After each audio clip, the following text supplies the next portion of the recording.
Hello all, welcome back to my channel. అందరూ ఎలా ఉన్నారు? ఇవాళ రెసిపీ వచ్చేసి టిఫిన్ సెంటర్లో చేసే పెర్ఫెక్ట్ టమాటా బాత్ని ఎలా ఇంట్లో ఈజీగా ప్రిపేర్ చేసుకోవాలో చూపించబోతున్నానండి. చాలా చాలా టేస్ట్గా ఉంటుందండి. ఒక్కసారి మీరు కూడా ట్రై చేసి టేస్ట్ చేయండి, అస్సలు వదిలిపెట్టరు.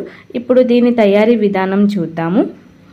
ఇలా ఒక కళాయిని పెట్టుకుని 2 టేబుల్ స్పూన్ పల్లీలను యాడ్ చేసుకుని డ్రై రోస్ట్ చేసుకోవాలి. ఇవి కలర్ కొంచెం చేంజ్ అయ్యే వరకు డ్రై రోస్ట్ చేసుకోవాలి. ఇలా కొద్దిగా ఫ్రై అయిన తర్వాత 1 స్పూను నెయ్యిని యాడ్ చేసుకోవాలి. నెయ్యి ఫ్లేవర్ అనేది చాలా బాగుంటుందండి. సో నెయ్యిని తప్పకుండా యాడ్ చేసుకోండి. గుప్పెడు జీడిపప్పు పలుకులను కూడా యాడ్ చేసుకుని కలర్ చేంజ్ అయ్యే వరకు ఫ్రై చేసుకోవాలి. ఇవి ఇలా ఫ్రై అయిన తర్వాత కప్పు సూజీ రవ్వని యాడ్ చేసుకోవాలి. ఈ రవ్వని సూజీ రవ్వని, తెల్ల రవ్వని, బొంబాయి రవ్వని కూడా అంటారండి. సో ఇలా రవ్వని యాడ్ చేసుకుని కలర్ చేంజ్ అయ్యే వరకు రోస్ట్ చేసుకోవాలి. ఫ్లేమ్ మీడియం ఫ్లేమ్లో పెట్టుకోండి. హై ఫ్లేమ్లో అయితే మాడిపోయే ఛాన్స్ ఉంటుంది. సో మీడియం ఫ్లేమ్లో ఇలా కలుపుకుంటూ 5 మినిట్స్ రోస్ట్ చేసుకోవాలి. చూడండి, కలర్ అనేది చక్కగా చేంజ్ అయ్యింది. సో దీన్ని ఒక ప్లేట్లోకి ట్రాన్స్ఫర్ చేసుకోవచ్చు. ఇప్పుడు అదే కళాయిలోకి 2 టేబుల్ స్పూన్ ఆయిల్ని యాడ్ చేసుకోవాలి. ఆయిల్ హీట్ అయిన తర్వాత 2 స్పూన్స్ పచ్చిశనగపప్పు, 1 స్పూను మినప్పప్పు, 1 స్పూను ఆవాలు, 1 స్పూన్ జీలకర్ర, 1 ఇంచు అల్లం ముక్కని ఇలా చిన్న ముక్కలుగా కట్ చేసుకుని యాడ్ చేసుకోండి. ఈ అల్లం ముక్కలు యాడ్ చేసుకోవడం వల్ల ఫ్లేవర్ అనేది చాలా బాగుంటుందండి. సో స్కిప్ చేయకుండా అల్లం ముక్కల్ని తప్పకుండా యాడ్ చేసుకోండి. ఇవి లైట్ గోల్డ్ కలర్ వచ్చే వరకు ఫ్రై చేసుకోవాలి.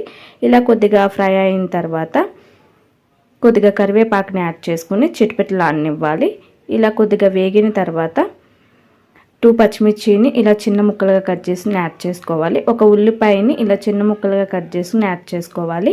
2 టమాటాలని ఇలా ఎంత వీలైతే అంత చిన్న ముక్కలుగా కట్ చేసుకుని యాడ్ చేసుకుని సాఫ్ట్ అయ్యే వరకు కుక్ చేసుకోవాలి.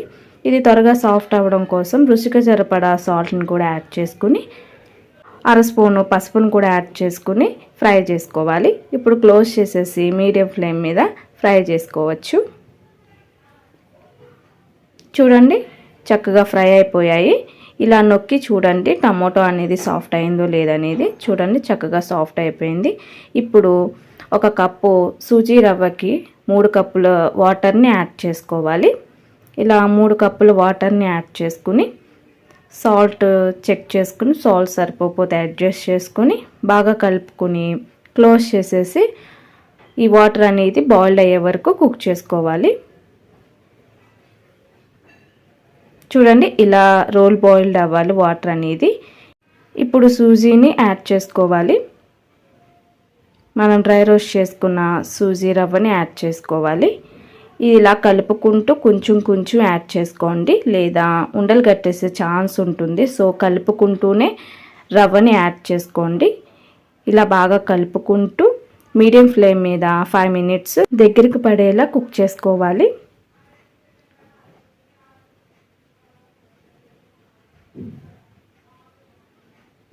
చూడండి, రవ్వ అనేది చక్కగా దగ్గరగా పడింది. ఇలా వచ్చిన తర్వాత 1 స్పూన్ నెయ్యిని యాడ్ చేసుకోండి. అలానే కొద్దిగా సన్నగా తరిగిన కొత్తిమీర తరుగును కూడా యాడ్ చేసుకుని బాగా మిక్స్ చేసుకుని స్టవ్ ఆఫ్ చేసేసుకోవాలండి. ఉప్మా కన్సిస్టెన్సీ అనేది ఇలా లూజ్గా ఉండాలండి. ఈ కన్సిస్టెన్సీలో రాగానే స్టవ్ ఆఫ్ చేసేయండి, లేదా గట్టి పడిపోయే ఛాన్స్ ఉంటుంది. ఇలా ఉంటేనే టేస్ట్ అనేది చాలా బాగుంటుందండి. అంతేనండి, రెడీ అయిపోయింది వేడి వేడి టమాటా బాత్.